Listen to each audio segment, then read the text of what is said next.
Okay, this is really the last video of chapter 7, I promise. All I did was just compile 4 extra questions so we could really see the difference between the two types of application problems that I presented in chapter 7, which was, all right, if we're dealing with a normal distribution, how do I find an area under the curve which correlates to a probability? Or if I'm dealing with a normal distribution, how do I find a raw score or a z-score given I know a proportion of area under the curve? And then we have the 2 functions in the calculator to help us do this, right? Normal CDF and inverse norm. And this is really going to show the difference between the two. So we have 4 examples here. So let's look at the first one. So the first one says, find the area under the standard normal curve to the left of z equals 1.25. So we want to find the area under the standard normal curve to the left of a z-score of 1.25. So let's sketch the normal curve. A z-score of 0 always goes in the center. And we want to find the area under this curve to the left of a z-score of 1.25. So z equals 1.25 is going to go to the right of z equals 0. And we want to find the area to the left of 1.25. So I'm going to shade the area to the left of a z-score of 1.25. So this is the area that we're looking for. And that's exactly it. We're looking for an area under the curve. So remember at the end of the last video that I did before this one, I wrote down the difference between the 2 functions, how to know when to use normal CDF versus inverse norm. Anytime we're looking for an area under the normal curve, we use normal CDF. So we're going to use normal CDF in this instance, and we need lower, upper, mean, and standard deviation. So the lower bound is going to be negative E99 because we're coming in from the left. And then the upper is going to be where the shading stops on the right, which is z equals 1.25. So let's go to the calculator. We're going to pull up normal CDF. So second, the VARS key, right? Second option is normal CDF. And we said lower is negative E99, which already is here. The upper was a z-score of 1.25. Since that 1.25 is a z-score, I'm going to leave the mean of the z-scores, which is 0, and the standard deviation of the z-scores, which is 1. We paste. And now the calculator is going to give me the area under the curve to the left of 1.25, which is 0.8944 if we go 4 places.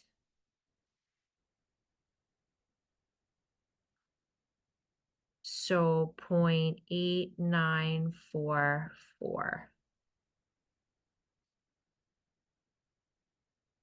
So 0.8944 is my area under the curve to the left of a z-score of 1.25. So second question says, find the z-score for which the area under the standard normal curve to its right is 0.07. So in this case, I'm asking for a z-score. I'm not asking for an area. You see the difference? So let's sketch this. So here's my normal curve. Let's do that over.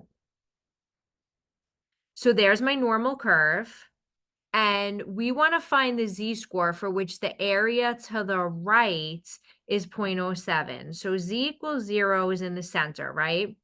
So we have to place this z-score in the distribution such that the area to its right is going to be 0.07. So I'm not going to place the z-score down here because look at all, if I were to place the z-score down here, look at all this area to the right. That's way more than 0.07. 0.07 is tiny, it's 7%. So I'm going to place the z-score up here, right, where the area is much smaller. So I want this z-score, I'm going to put a question mark, such that the area to the right is 7% or 0.07. So that's this area. Let me just get my highlighter. That's this area right there. Okay, so this is equal to 0.0700 if you want to include all the zeros. So we're looking for a score. That's when we use inverse norm. When we know the area, but now we need a z-score or a raw score. And in this case, I want a z-score. So we always put the area to, when we use inverse norm, area to the left, mean standard deviation. So the area to the left in this case is going to be 100% minus 7%, which is 93% or 0.93. So let's go to the calculator. I'm going to pull up inverse norm because we're looking for a score, specifically a z-score. My area to the left is 0.93. The mean is 0 and the standard deviation is 1 because I want the calculator to give me a z-score. And to two places, we get a z-score of 1.48.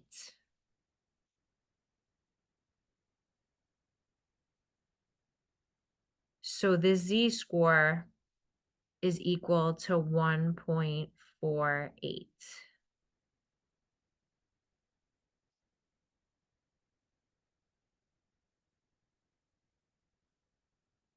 So let's go to the third example. The tread life of a particular brand of tire is a random variable best described by a normal distribution with a mean of 60,000 miles and a standard deviation of 2,900 miles. What is the probability that a particular tire of this brand will last longer than 57,100 miles? So we have a word problem here. And again, I'm not even going to go to the question. Let's just look within the first sentence and extract all the important pieces of information. Then we'll go to the question. So we're looking at a population of a particular brand of tire. And what we're measuring is its tread life. What's the life of the tire? So we're in miles. And it's best described by normal distribution. So X is tread life. And we're in miles. And X is normal. It says it follows a normal distribution with a mean of 60,000 miles and a standard deviation of 2,900 miles. So now let's go to the question. The question says, what is the probability that a particular tire of this brand will last longer than 57,100 miles? So I'm asking for a probability. And remember, when we're talking normal distribution, probability is equal to the area under the normal curve. So we're looking for an area. So let's make our sketch. So we have a normal distribution with a mean of 60,000 miles. And we're looking for what is the probability that X, the life of the tire, will last longer or greater than 57,100 miles. So we're looking for a probability or an area under the curve. So let's sketch that appropriate area. So 57,100 is going to go to the left of the mean of 60,000 because it's less than. So X equals 57,100. And we want the proportion that are going to last longer than that. So longer or more than 57,100 is going to be to the right. So we're looking for this shaded area under the curve. And in order to do that, that's normal CDF. Normal CDF will give us the area under the curve. but we need the lower bound, the upper bound, the mean, and the standard deviation. So the lower bound is going to be 57,100. That's where the shading starts from the left. And it shades indefinitely to the right. So the upper bound is going to be positive infinity. So my lower, we said, is going to be 57,100. The upper is infinity, or E99. And the mean of the distribution is 60,000. And the standard deviation is 2,900. So let's go to normal CDF in the calculator. So second, the var's key, normal CDF is option 2. My lower bound is 57,100. My upper bound is positive E99. Now that's my raw, those are raw scores, that 57,100. So I need to put the mean of the distribution, which is 60,000, and the standard deviation, which is 2,900. And then now we're ready to paste and then find that area or the probability. So to 4 decimal places, we get 0.8413.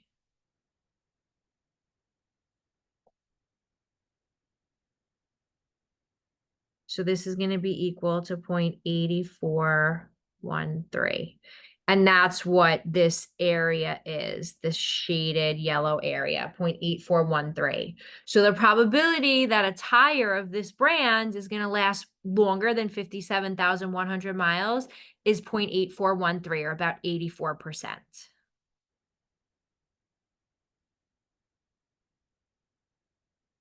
And let's do one more example. So this one says,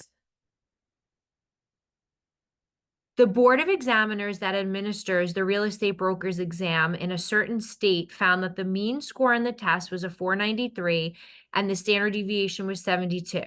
If the board wants to set the passing score so that only the best 10% of all applicants pass, what is the passing scores? And assume that scores are normally distributed. So let's do what we always do first. Forget about the question, identify the population of interest, which in this case is this real estate broker's exam. We're looking at a bunch of exams and we're interested in score, right? So X is the score on this particular exam. And we know that the mean, so let me get my highlighter. So the mean score was 493. The standard deviation is 72. We know that only the best 10% of the applicants pass. So if you're in the best 10%, then you'll pass. And assume that scores are normally distributed. And I skipped over this little piece here because that's the question. Remember, I'm ignoring the question for now. So let's jot down these highlighted points. So X is normal. The mean is 493.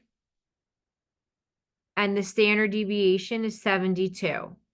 And we know that the best, or the top 10% pass the test. So you have to be in the best or the top 10% in order to pass. So it looks like this. If I draw my normal distribution of test scores, the mean of 493 goes in the middle. And then in order to pass, you need to be in the top 10%. So in the top of the distribution, that's where I'm putting the top 10%, right? You have to be in the best 10%. So this area under the curve, I know what it is. It's 10%. So the question is, what is the passing score? That's what we're looking for. What's the passing score? Well, it's this score right here that I just put X equals to question mark, right? Because that's the score that separates the top 10% from everybody else. So that's the answer to my question. We just need to figure out what is that passing score. So I'm looking for a score now, not an area. So I'm going to use inverse norm because inverse norm gives us a score and we want a raw score in this case. But remember, when we use inverse norm, I have to have the area to the left. So 100% minus 10% is going to be 90% or 0.90. So that value of X separates the top 10% from the bottom 90%. So let's go to inverse norm. So my area to the left is going to be 0.90. The mean is going to be 493 and the standard deviation is going to be 72.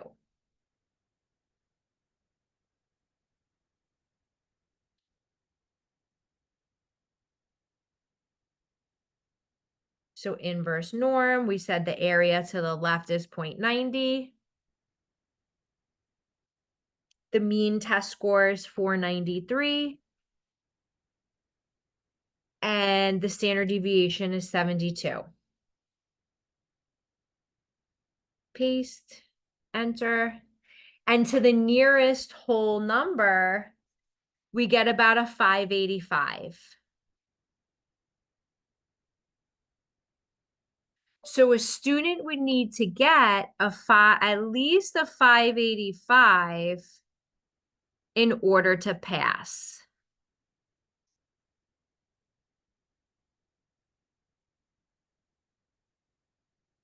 So a 585 and above is going to put the applicant in the top 10%, and that's what's considered a passing score. So hopefully now that we did these extra examples, you're more comfortable and it's more clear the difference between when we're looking for a probability or an area under the curve versus a score, whether it's a raw score or a z-score, given the area under the curve.